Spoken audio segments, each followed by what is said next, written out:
Every 90 minutes, someone is diagnosed with ALS and someone loses their battle to ALS. This means that 32 families' lives come crashing down around them every day.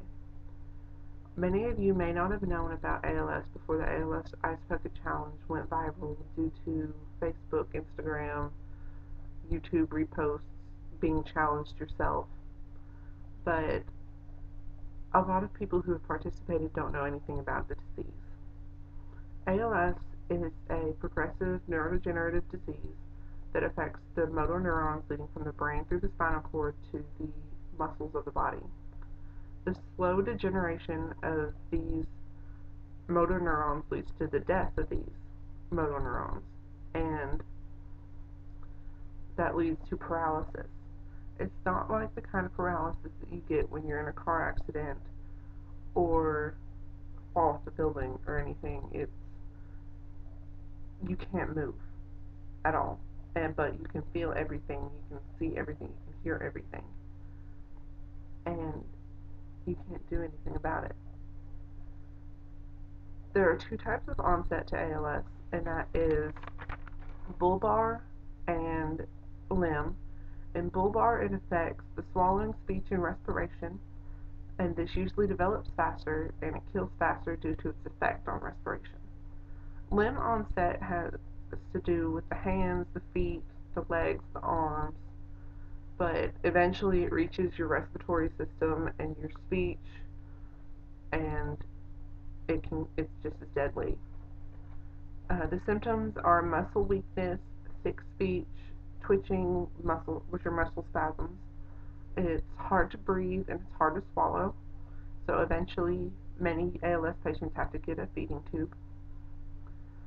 The life expectancy of this disease is 1 to 2 years. My mother was diagnosed in 2005, and she passed away in 2010, so she made it much longer than they thought she would. My uncle, my mother's brother, was diagnosed in 2013. He had limb onset, just like my mother, but his seems to be developing a lot faster than hers. Um, both of them being diagnosed puts my brother, myself, and my cousin at a much higher risk for being diagnosed when we're older.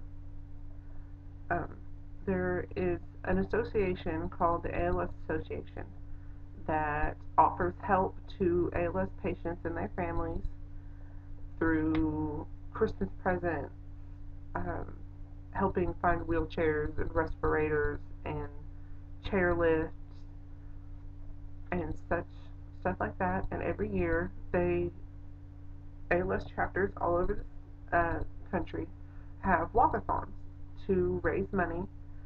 Um, we would have to go to Nashville to participate in walkathons because at the time Arkansas did not have their own ALS chapter, and my mother decided she wanted to start a walkathon team, and this was the first year we went, and this is 2 years before my mother passed away. As you can see, our team grew as the years went by because of my mother's influence and her hopefulness to raise money and awareness for the disease. Amyotrophic lateral sclerosis is the scientific name for ALS. It's better known as Lou Gehrig's disease after the 1930s Yankee baseball player Lou Gehrig, who was diagnosed, and a few years later, in 1939, he got on the field and made a speech that has become a symbol of hope to everyone affected by this disease. And in that speech, he said, "Yet today I consider myself the luckiest man on the face of the earth. I might have been given a bad break, but I sure have an awful lot to live for."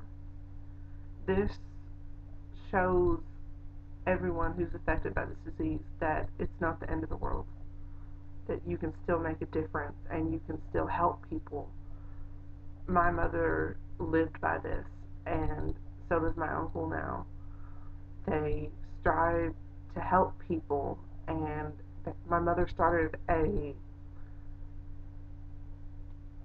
support group here in Batesville and she helped so many people, and every little bit helps.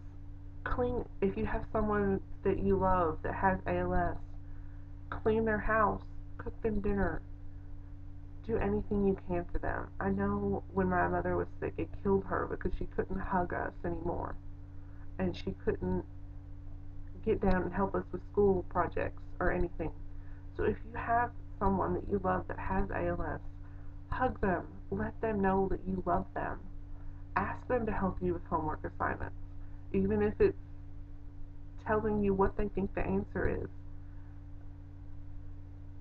Help them feel like they're still a part of the world, like they still have a place, that they're not just a body sitting in a wheelchair. Every little bit helps, so do what you can.